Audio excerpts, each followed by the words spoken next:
Salam aleyküm əziz və dəyərli izləyicilər.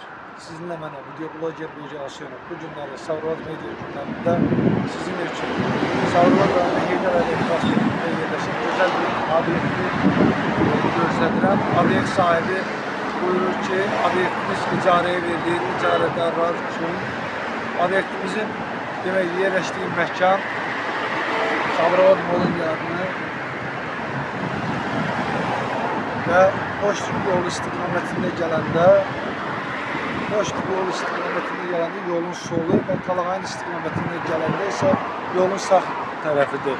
İndi isə obyektlə sizi yaxından tanış edirəm. Gəl bəri zəhmət olmasa əziz qardaşım. Əziz və dəyərli izləyicilər, obyekti icarə kimi alıb işlətmək istəyənlər gördüyünüz bu nömrələrlə əlaqə saxlasınlar. 125 kvadratlı gəl bəri.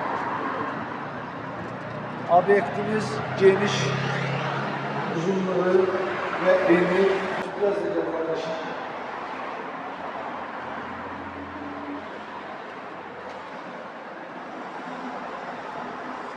Obyektin arka hissesinde ise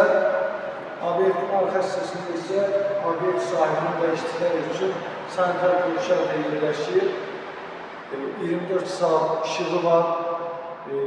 Yerinin ise stil sistemi var.